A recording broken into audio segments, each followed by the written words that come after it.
Well, welcome everyone. Welcome to our second webinar leading up to Archives of the Impossible 2, Transnationalism, Transdisciplinarity, Transcendence, which will take place at Rice University, May 11th through the 13th. So coming up soon. A couple logistic notes before we get going here. There is a Q&A function at the bottom of your screen when Yvonne and I shift the genre, as it were, to the Q&A session, which will happen somewhere a bit after the half hour. Please put your questions in the Q&A and I'll read those to Yvonne. Also, I will use your name unless you tell me otherwise. If you don't want your name repeated, then tell me that in the question. Otherwise, I'll assume you do, and we'll have a conversation. Also, it'll feel a bit rude, but we will have a hard stop in exactly an hour. I'll say goodbye, and the thing will shut off at 5 o'clock or 6 o'clock or whatever time zone you're in. Okay? All right. So here we go. I want to welcome Yvonne Chireau. Welcome to our webinar. And I want to introduce her as the Peggy Chan Professor of Black Studies and Professor in the Department of Religion at Swarthmore College. Yvonne is the author of a number of books, including Black Magic, Religion in the African American Conjuring Tradition, which came out in 2003. She is also the author of a very important website that we'll talk about called the Academic Hoodoo. Hoodoo spelled Hoodoo, academichoodoo.com. And I think the other thing I'll say here is we interacted most recently at the Esalen Institute in Big Sur, California. That's about 2.5 years ago now, or a year and a half. It's been a while from COVID, but that's really where we interacted around the category of Black superhumanisms that hopefully we could talk about. So welcome, Yvonne. Welcome to the webinar. Thank you. It's always such a joy to talk to you. It's such a pleasure. I'm looking forward to this conversation. Yeah, I don't know where it's going to go either. It always goes somewhere that you don't expect. The point of these 3 webinars, and this is our second. Our first was with Gustavo last week, historian of science, and our third is with Josh Cutchin next week. The point of the webinars is to sort of set the tone and lead up to the conference in May. And really, maybe we can start here. Really, the point of this is to create a space that where people feel comfortable and say things they're not supposed to say, perhaps.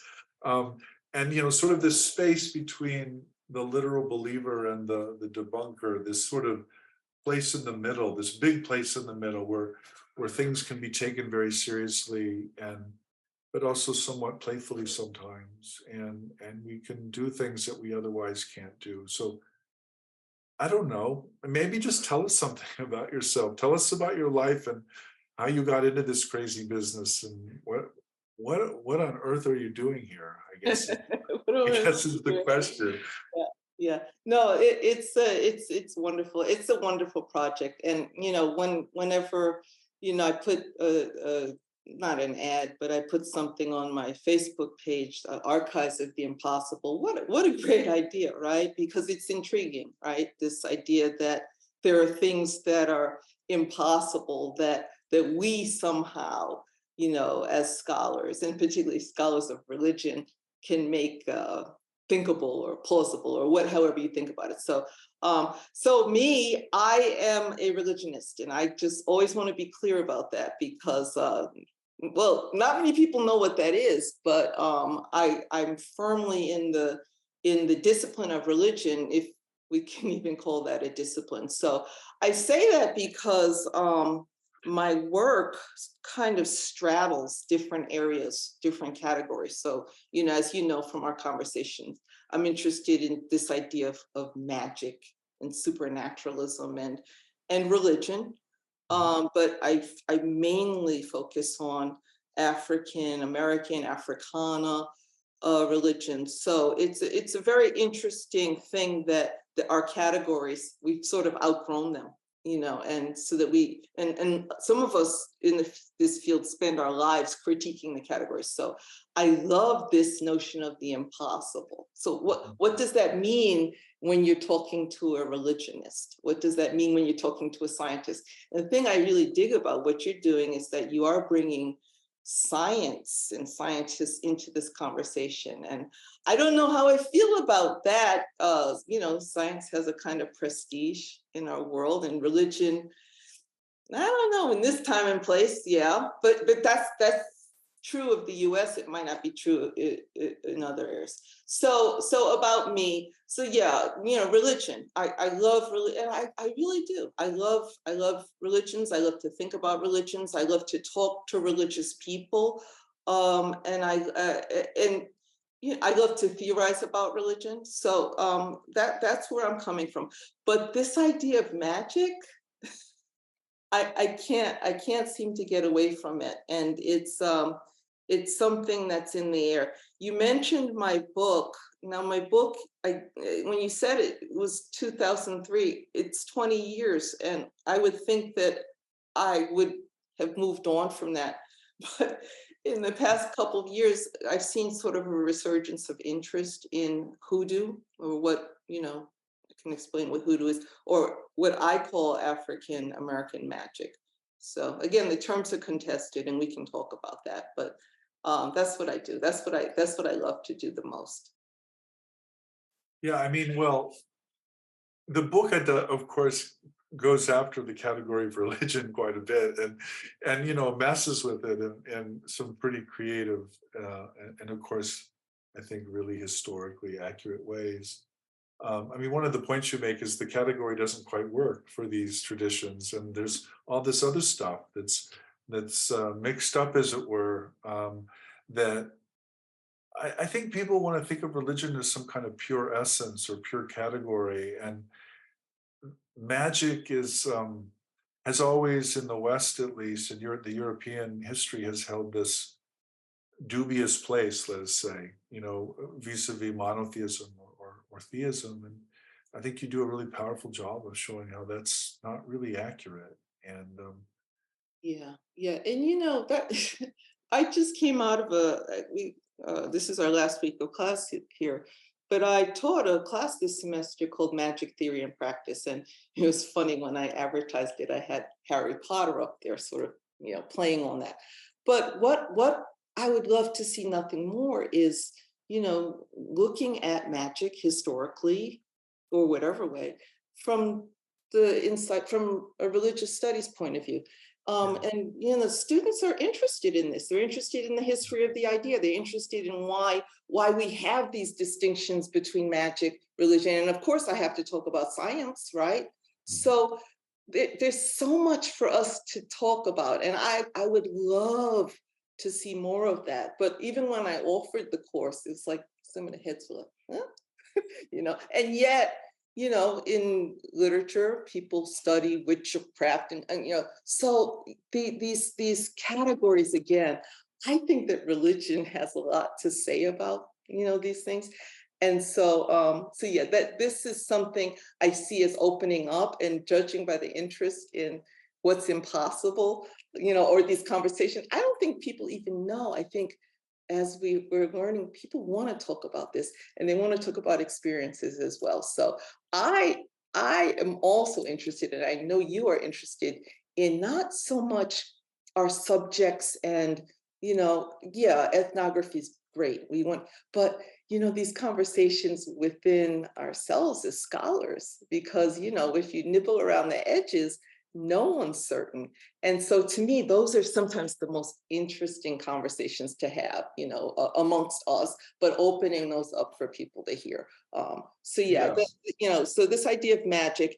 And then the other thing that I was playing on, that I'm fascinated by is race. And so I called it Black magic. And believe it or not, when this book came out, people were very angry with me. Like, oh, what are you saying about Black religion? Because, I'm in religion. And so even that, so there's a history to that. And, we're still having these conversations. I was at a conference last year, and, it's like, well, do you really want to use that word magic to describe Africana religions? Yes, because it is a contested idea and it gets us into this notion. So so that's something that's really opening up conversations for me. And let me just say this one more thing, because this is what I absolutely love to do. My website is called Academic Hoodoo, but if you go on there, and it hasn't been updated lately, but it's a place for me to think about some of these ideas of Africana religions, African American religions, but do it through the lens, the rubric, and the problem of this notion of voodoo, not hoodoo. Hoodoo is sort of what that book was about, the Black magic, but voodoo. Voodoo to me, and when you asked me to come here, I said, oh, well, what is impossible in my field? Voodoo represents the impossible. And what I mean by that is, as soon as I said that word, everyone in the audience had a picture. They're like, oh, voodoo is this thing, whether it's, George Bush Sr. and his supply side voodoo economics, or whether it's something else. And it's that something else that has really intrigued me. So the impossible part is, of course, Haiti. Haiti achieved the impossible in 1804, right? So this island, this one of the richest colonies in the world, achieves independence. This group of enslaved people,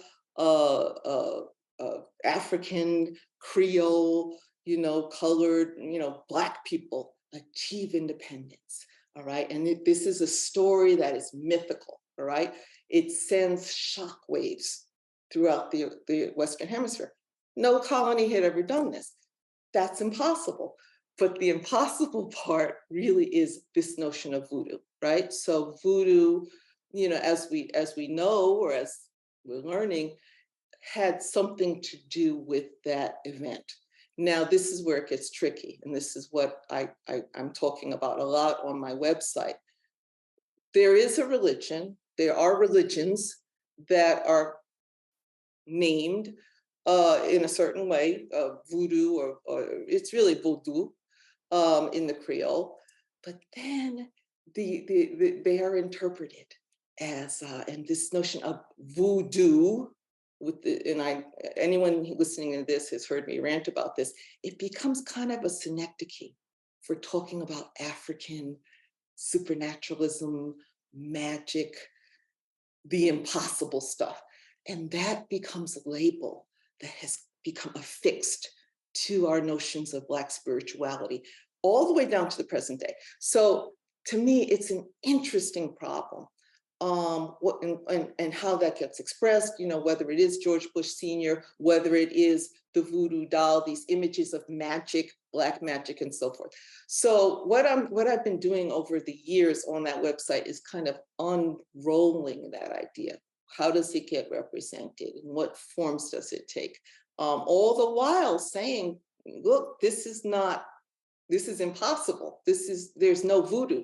There is no voodoo. There are sacred traditions that are called Voodoo, but there's no voodoo. So anyway, that's been sort of that was going to be the topic of my blog, and then I got distracted. But really interested in this idea of Africana spirituality, in particular notions of the supernatural, notions of and ideas that we would call impossible. That really is something that's so compelling to me. And I love being in conversation with my peers about this stuff. Do people interact with you around their? I mean, I know the answer to this, but I guess it's a kind of baiting question. Do people interact with your ideas through their own experiences? I mean, there's there's definitely this political history and this racial history behind all of this. And then there's also people who, of course, come to it with their own understandings and their own prejudice and their own, everything really. But they also have experiences that they're going to call, I think, fairly accurately magical. And Hmm. I Yeah. mean, this was sort of the topic that we had in Big Sur was, actually these categories work fairly well to describe these Africana spiritualities. But they're not just ideas, or they're not abstract belief systems. They actually are describing actual human experiences as well, that Yeah. that Yeah. people want to that people do call magical. Um, Absolutely. And this is in the class this semester, I had a number of guests, and the very last one actually is a magician. He's a chaos magician. He's also initiated as an unga, uh, mhm. which is a male priest in the religion of Haitian Voodoo. And I actually asked him about this question. Okay, well, where's the religion? Where's the magic in what you do? And he was he so as a practitioner, he talked a lot about his experience, and he has as I think many initiates do, they have a dividing line between what is considered religion, according to our category of religion, the doctrines, the rules, the reglement, whatever, and then magic, which is, what people, the efficacy. So the short answer is these notions of supernaturalism do not make or break the idea of magic versus religion in Africana traditions. And Yeah. what I mean by this is, I think in some ways it's, and we saw this at our meeting. The meeting was called the Black Superhuman, that the supernaturalism, or what anthropologists call supernatural, it is part and parcel about of what it means to be a religious or a spiritual person. I'm not going to Yeah. even say religion now, because my students, they're all spiritual, they're not religious, but that people live within these traditions, within an enchanted universe, and they have done that for centuries. And so the anthropologist comes along and imposes the category, oh, this is super, and it in some ways it doesn't make sense. So even having people talk about their experiences, talk about their ancestors, talk about their relationships with beings that are invisible, or it's so embedded. It's such a part of African Yeah. American, or I would say Africana cultures, that it's almost like a second language. So sometimes we have to code switch and say, oh, okay, so when we talk about talking to the dead, and hearing from the dead, it's so normal. And then the scholars saying, interrogating it, well, what's going on? So that's really interesting to me, and I wonder about that. I wonder how much of it is cultural, how much of this is racial, in the differences and the comfort that we have with this. I mean, even I know scientists, my father was an engineer, and they're very comfortable experiencing and living this world that I think the word that they like to use now is enchanted, sort of taking apart that notion of the disenchantment of society. And I think there's a lot more of that. We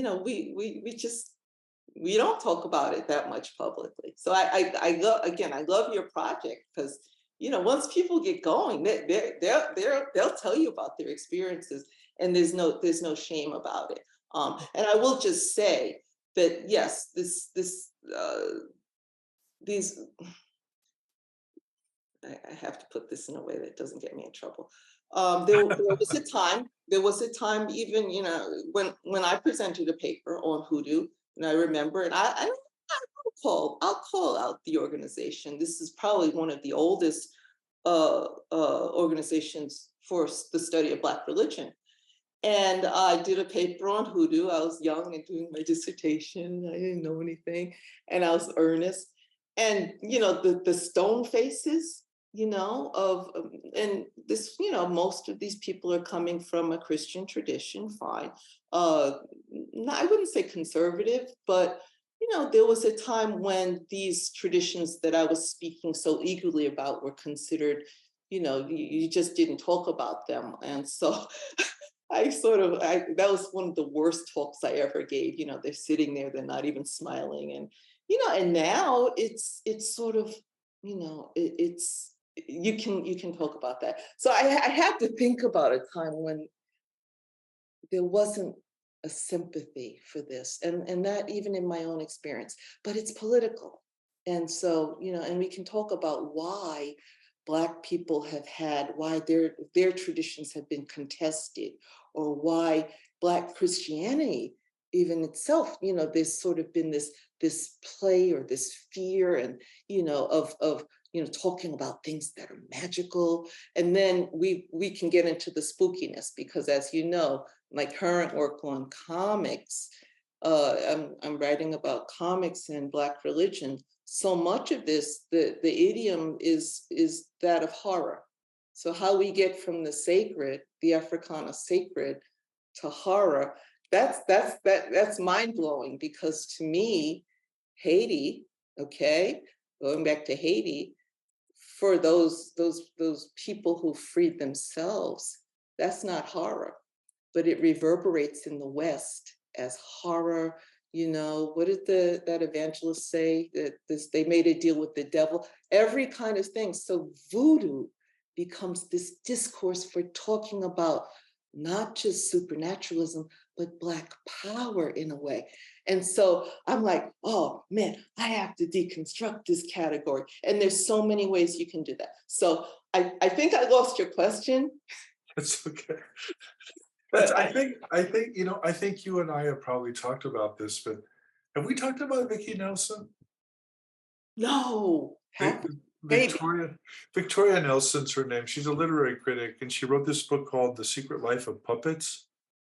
No. Oh yeah, you absolutely have to read this book. Her basic argument is that horror is a kind of devolution or disfiguring of a sense of the sacred, and that it's a result of really centuries of dismissal and debunking, particularly in Europe and America. And she really sees horror as a kind of it's a camouflage of the sacred, but it's been disfigured. And I'll just tell you, I'll just give you a hook or a link.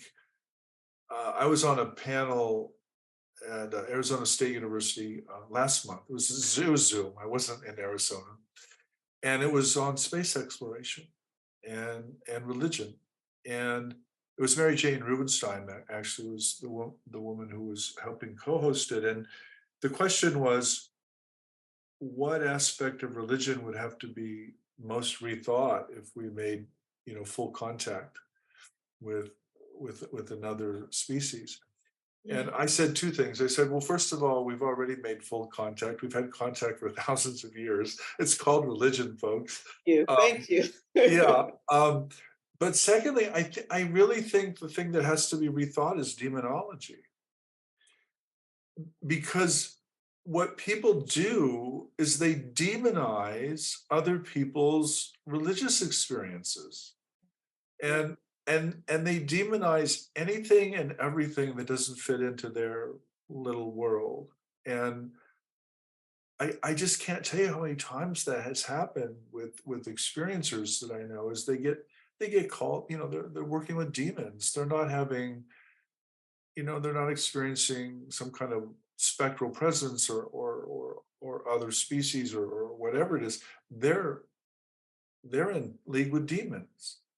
Absolutely. And I just think that it's just way too easy, and it's suspiciously easy, and it's judgmental. And I think that that's partly behind a lot of this project, this Archives of the Impossible project, is, well, what happens to our categories if we suddenly actually take people's experiences seriously, and we don't demonize them and we don't rationalize them?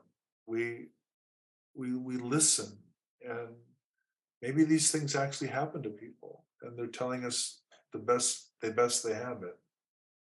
Yeah, the flip side of that though, and the demonizing is, I mean, yeah, that's right on point. I'll try to find this book, but I like the idea of the camouflage of the sacred, but I would also ask, when was the Africana sacred ever sacred? When in the West was Black Yeah, spirituality yeah, ever sacred? So, so something is happening there with horror. I think it has more to do with the return of the repressed than anything else. But I'm learning more about it.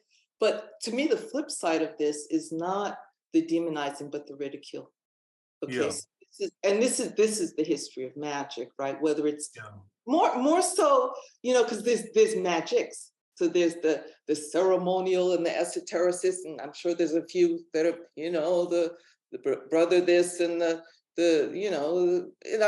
I'm kind of mocking them, but the puffy literate magic folks. There's Black folk there, by the way. Okay, probably one of the most important Black magicians, Black or white, in the 19th century, P.B. Randolph. And then you yeah, have the folk, the ones who don't read, the ones who don't know anything, and they have a kind of magic, so that's associated with the poor. But there's still magics, right? But the flip side of the demonizing is the ridicule, right? These ignorant folk, these dumbasses, and that goes on today, of course. oh yeah, Where's it absolutely. coming from? So the scientists are gonna, they might not put it like that because scientists are, you know, scientists. But it's sort of a ridicule, these simple, ignorant, and if, right, this is, what is Fraser, right? The evolution. If we could just, yeah, you had your primitive, stupid ass magic, and then we had religion, we found Jesus, and yeah, but we're headed it's this teleology. We're headed toward science. And I tell my students, and we read about this, right? The Golden Bough and all of that. And the end is we all have big heads, and we know everything. So, and I really do believe that's part of what's going on, when I talk to folk. And it's fine. Again, I'm a flower child. I love everyone. But the flip side of the demonization, which I think is just as problematic, is the ridicule. And sometimes it's a subtle ridicule, and we'll see this, I imagine, in the audience, by marginalizing. This is even too dumb for us to consider talking about. These poor people, these poor, pathetic people who believe in, ancestral spirits, or that Africans can fly, or whatever they believe. So Do you yeah. do you think there's a racial or a kind of racism behind um, the rejection of the paranormal or the magical? I mean, is that your argument, that there's some kind of, I mean, because I can definitely see that there's a kind of, there's a dismissal of the magical or the supernatural as black, I mean, hence the phrase black magic, right? I Yeah, mean, yeah, yeah, this is not a positive thing for people, and blackness itself has very negative connotations in certainly in the Western religious imagination, but of course in many religious imaginations. yeah. So Yeah, it's a I question. don't. It's a complicated racism, and I will say that it belies. It's not, because I think true racism or any true white supremacy is like, yeah, but I think it belies a fear of the impossible. Okay, Yeah, you look at what happened after Haiti. yeah, This was impossible. yeah, How could these primitive, magical, because they start immediately, they blamed it on these, how could this happen? Will it ever, oh my God, will it happen here? So if it was pure race, I mean, yeah, it was racism, but why would they have a fear that that could happen here? And this is also what I found in the American South in my study of hoodoo. These silly, ignorant Negroes, yes, and then they get together and there's an uprising that has a magical basis, like in the conspiracy in South Carolina in the early 19th century. So I think it's a racism, but it's a racism of fear rather than Yeah, a racism of supremacy. I Wow, see. I what if see. it works? Holy shit! You know, and I make light of it, but I think that also has a lot to do with why some of these traditions that I look at, they go underground. So you can hardly find sources. Even when I wrote my book on what people are actually doing, you most people know my beloved mentor Albert Rabbitoe called the complex among enslaved Africans and African Americans. And I focused in my book on enslaved people. The complex of traditions was invisible. He called it the invisible institution because it was underground, or there wasn't a name for it. It wasn't magic, it wasn't religion, it wasn't Christian, it wasn't this. And I actually see a lot of that. And this is one of the beautiful things about what I study. And you know, that whether or not they call themselves Christians, or whether or not, you know, or Muslims, or Ifa, there is an impulse. There is a shared impulse.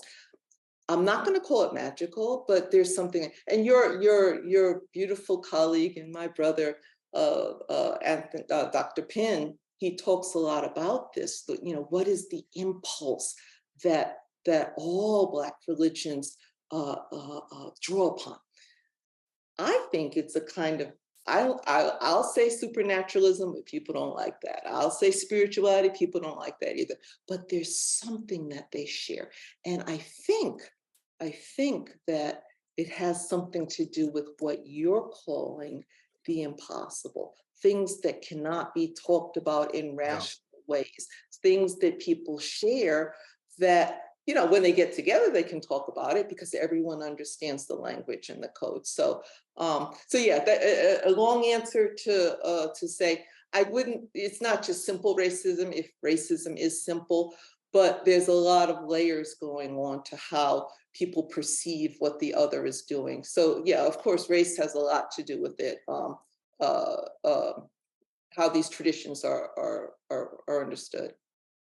I mean, I'm just thinking of our own academic world, you know, where reason and logic and analysis are kind of held up as sort of the core of the enterprise. And really what the impossible is really a form of magical thinking.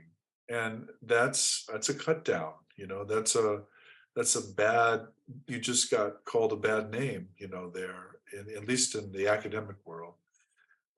So I think it is, and the reason we came up with this category, first of all, lots of people talk about the impossible. I didn't, of course, make it up, but it's useful because what I've found over and over again is that people have experiences all the time that can't possibly happen, but of course happen.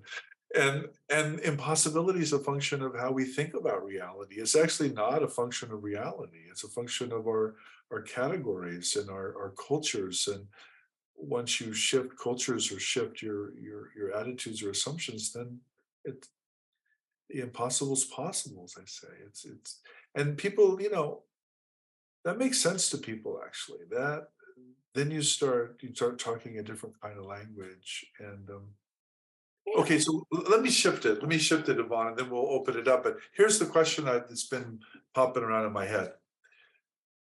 Your students, Yeah. who are my students too. I mean, they're not the same people, but they're same generation. Do you think there's more, I mean, you suggested earlier that there's more openness to this. You did.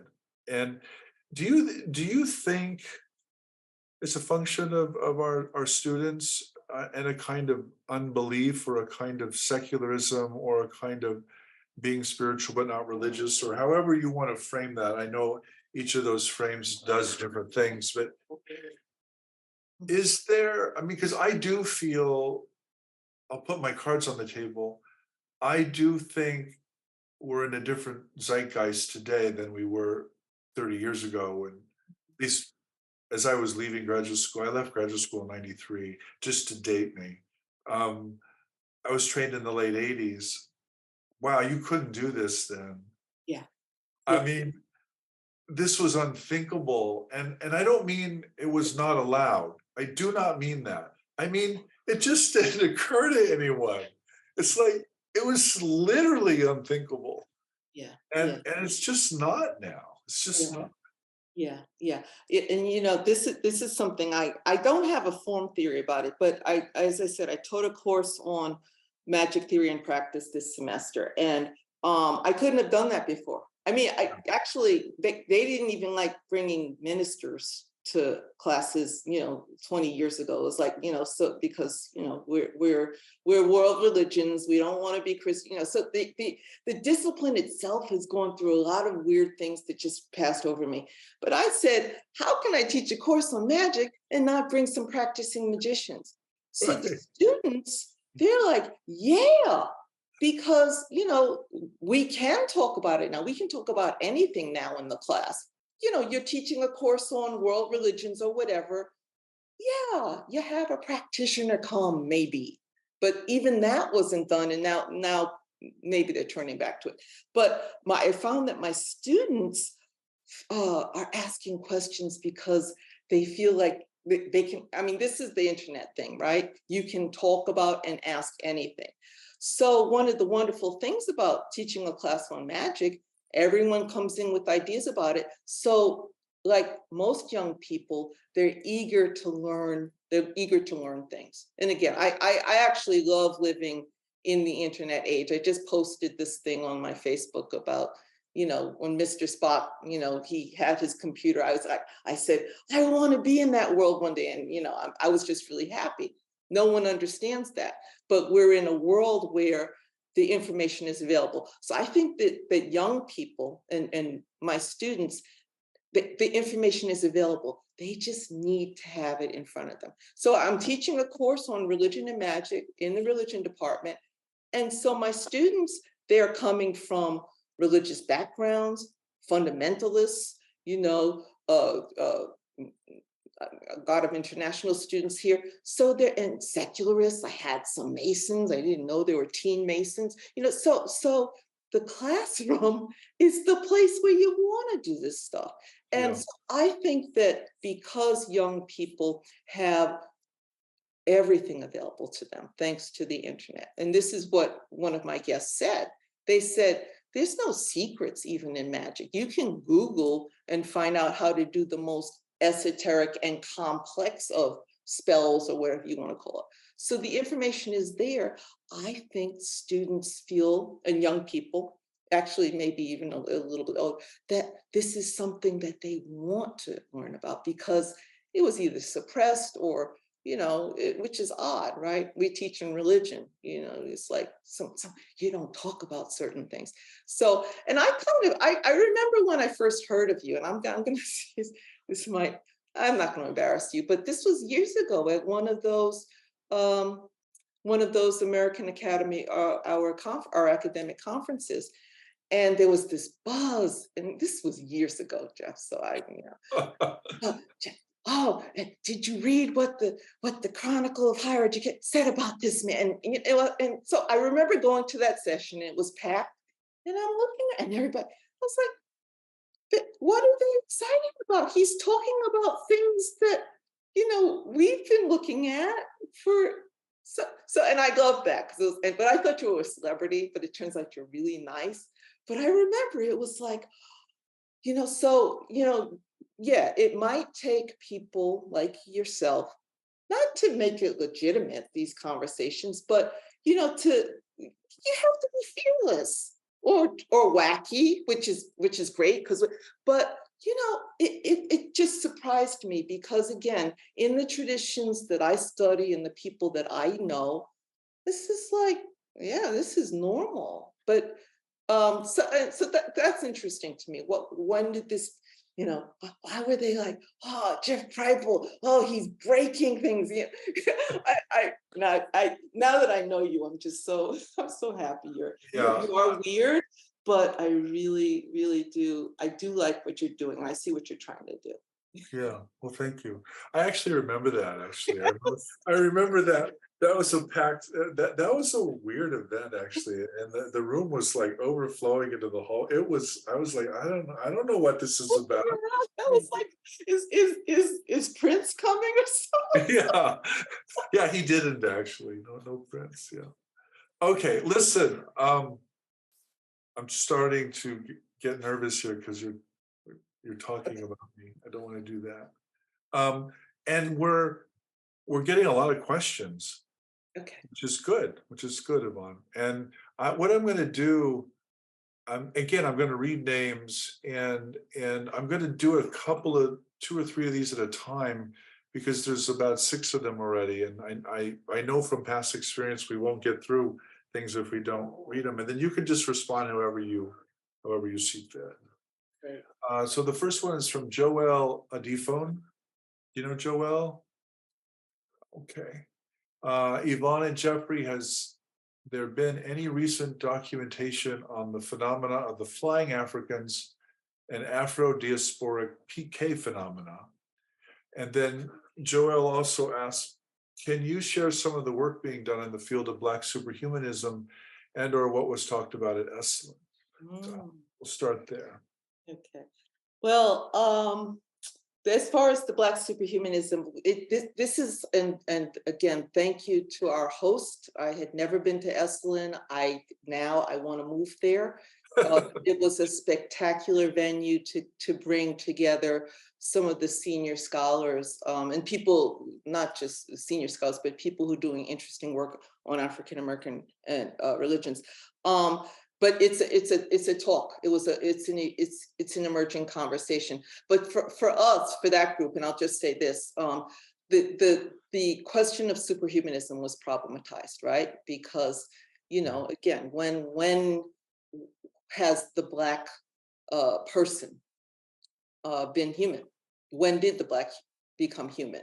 And when did the Black become superhuman or dehuman? Or so we spent a lot of time wrestling with that. Now, we understood what the charge was, to think about how of these ideas that Jeff and others are talking about, especially this notion of super religion, which is really, again, this is one of my favorite ideas and a wonderful textbook that Jeff Kripal put together. But whether these notions apply to African American experience. So we just spent a lot of time like sifting through that. So without coming to conclusions, which is fine.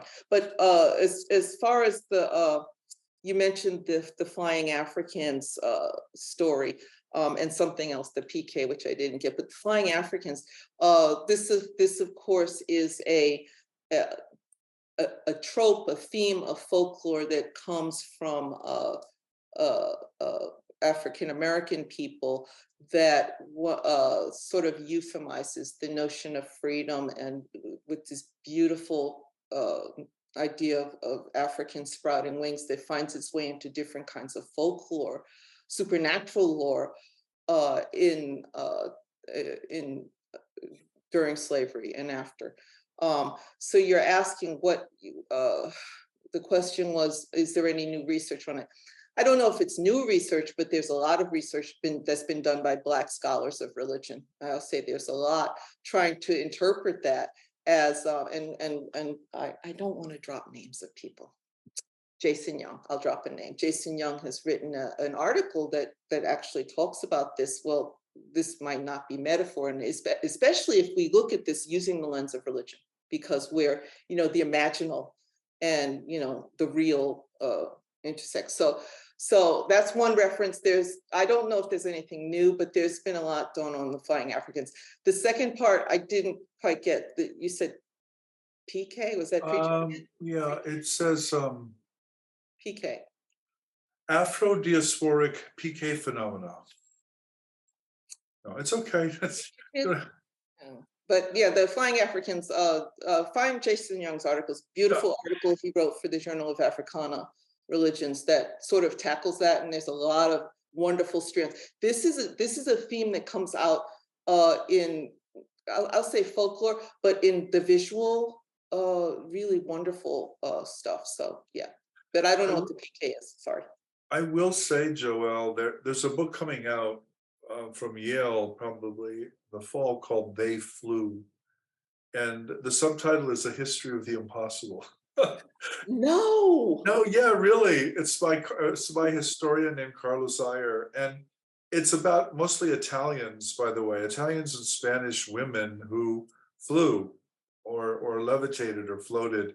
And he does some really interesting things. He does not dismiss these witness testimonies, and I think it's not about, again, it's not about Africans, but it's about Spaniards and the Italians. So we're, I What guess, period? What just period? across What the sea. what period is that? 17th century. Oh, this is excellent. Okay, Six, so 16th, 17th century mostly. Yeah. so comparatively, again, Yeah. this is a theme that you can look at, and this is, and I'll say this is one of the wonderful things at that we did at Esalen.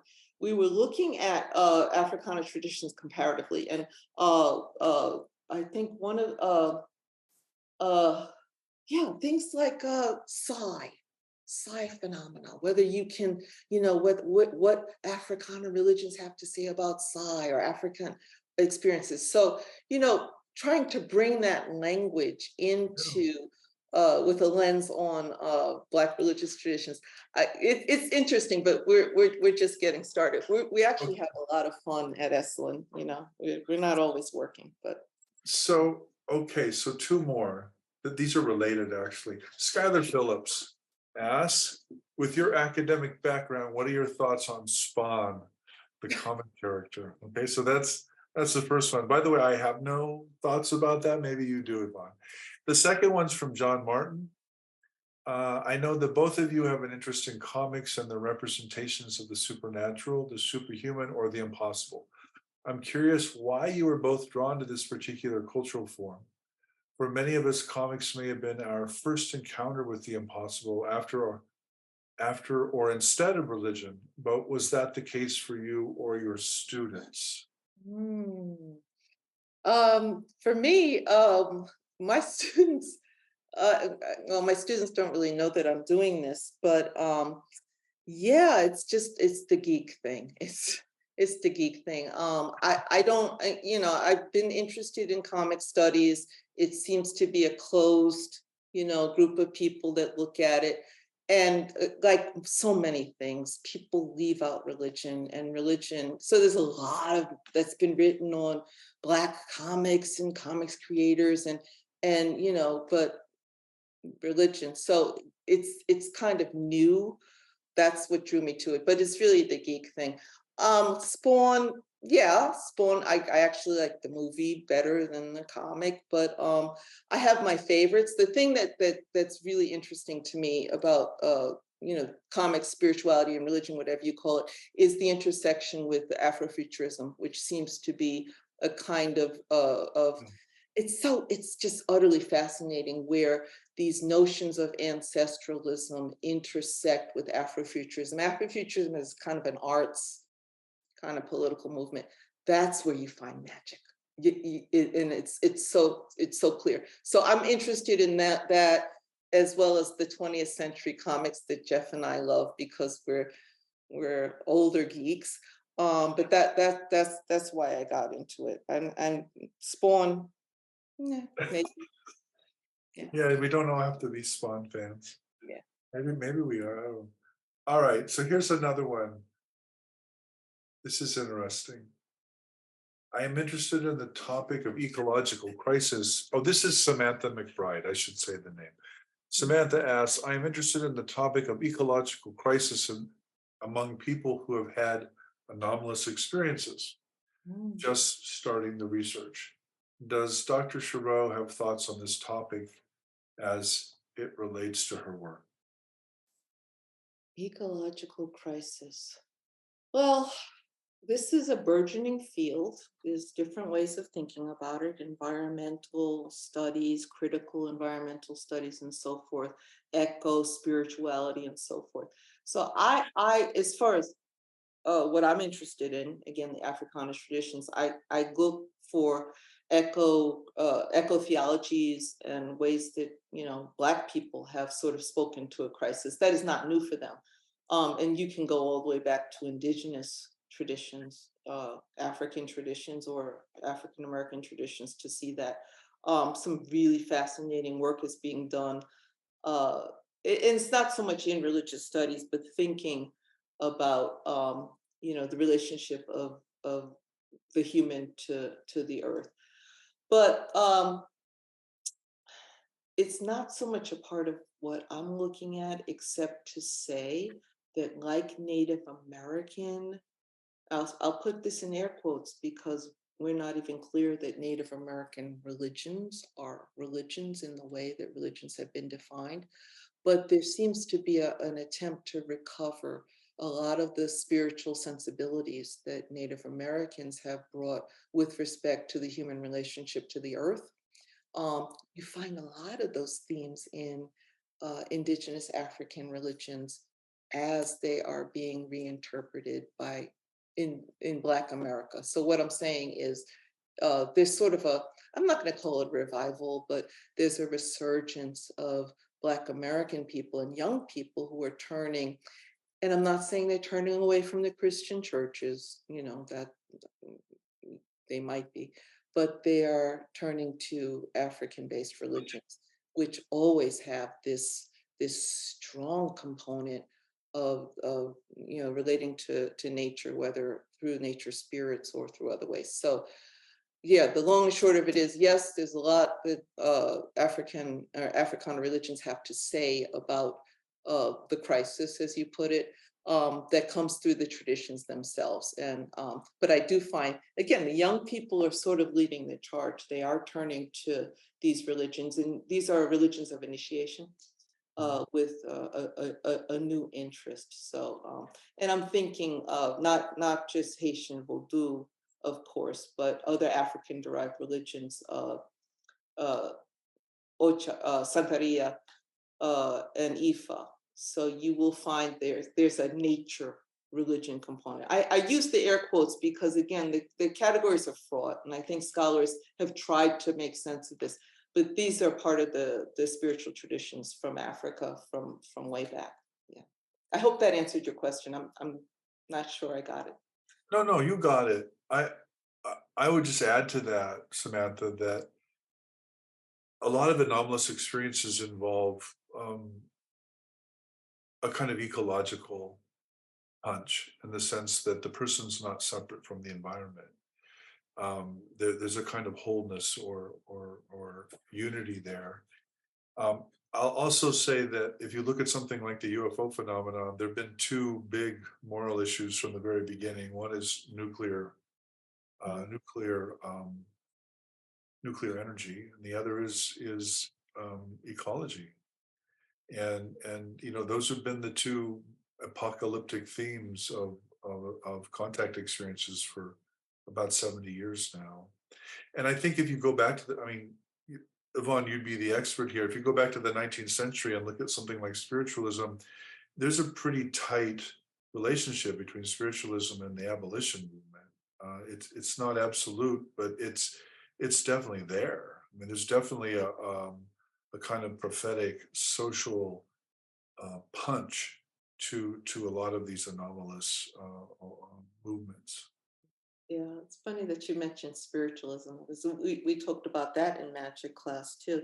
Spiritualism is one of those religious movements that no one's ever heard of, and yet, you know, 4 out of 5 people during the mid 19th century either took part in spiritualist seances or had these experiences. So it's one of these religions, that came and went, and it's like, oh, we sort of forgot about it. So that's a good reference. So here's a couple more. I'll read these. I'm just looking. I'm playing the evil moderator. I'm looking at the clock. We have 9 minutes, by the way. Here's one from Nancy Yao. I'm thinking of categorizations and how people like to categorize things, but everything is not easy to be categorized. We are not built to fit in certain frames. For those cannot be in the frames, people tend to look at them as the impossible. I wonder, through the efforts of you wondering out or critiquing the categories, many of which are violent and colonial, do you find categorizations from the past that we have forgotten in African religions, for example, would you like to bring back for reimagination? That's a lot there, Yvonne, but I think you got the gist of it. Yeah, are there any categories that we Yeah. use to describe these experiences that we might bring back? Um, huh, for a lot of people, hmm, I hate to impose. I hate to impose the categories. I know this is a scholar's game, right? So we say, well, this is magic, this is religion, this is science. But um, as far as the categories, no, but maybe the sensibility. And Jeffrey just used this word of of holistic, and this is a word that's been bounced around a lot. That it's actually a word that I've seen a lot in New Age circles. That there's no separation.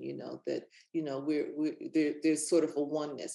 But those sorts of sensibilities and categories, they're embedded in indigenous traditions, and indigenous traditions go back thousands of years. So it's not new. It's not a new term, and it's not a new category per se. So yeah, maybe we just recover ways of seeing that, or and ways of experiencing that other people have talked about. But we always get into a problem because we kind of other people. So I yeah, I I'm not quite sure how to answer that question, but I think that our categories are already there. And even the words that we use, the sensibilities by which we talk about it. And I really I love this idea of the holistic notion. So if that's what you were asking, yeah, I think that the terms are there for us to recover them from the people who've been experiencing this for much longer than we've even been here in this land. Yeah. Let me just read these last. I'm not sure if these are questions or comments, but I'll take them. Yep. you can respond to them as a trio. The first one's from Gail George. I have a question about some of the phenomena that have been reported surrounding ritual and the initiation process. Molly Soma Hmm. Hmm. describes describes the gravity-defying preparations for the voyage into the afterlife and impossible synchronicities that could be defined as magic. Okay. Also, any thoughts about plant medicines and magic in the context of African spiritual culture? Okay, Oh, that's one. Let me get them all in because, again, we're going to run out of time. Jean-Louis Brodeau writes, is not magic also a way to poke fun at mainstream religion and hence also an artistic pursuit by singular jokers? mhm. Um, Also, Darby Orcutt, I like this, Darby. This person writes, those ecological themes continually recur as well as in Bigfoot experiences and narratives, which is true, they do. And finally, Skylar Phillips, where can I read more about concepts you've discussed today? Also, thank you for answering my questions earlier. Um, Let me just answer Skylar's and then turn it over to you. I mean, Skylar, I think if you go to academichoodoo.com or you go to the website for Archives of the Impossible, you'll get some more things to read. Um, you can follow these tracks there. But so let's go, Yeah. Yvonne, maybe go to Gail, Jean Louis, and Darby as you see fit. Okay, yeah, and I'm looking at Gail's question, and you'll have to forgive me. I've been very undisciplined about that website, but I didn't put up an under renovation, but it is literally academichoodoo.com is under renovation. But if you go there, there are some resources. There's some older materials. I love Gail's question because right now at Swarthmore College, we are having a conference right now that talks about Africana traditions in relation to plants, healing, and LSD. So it's something that's in the air. A few weeks ago, there was someone talking about African American relationships to the mushroom. The mushrooms are hot. Mushrooms are hot, and I like to eat mushrooms, so I know that. So there is sort of a new kind of scholarship that looks at these old topics through the lens of African American traditions. Malidoma Some, of course, has done so much for the late Malidoma Some for bringing in indigenous African ways of seeing to the Western audiences.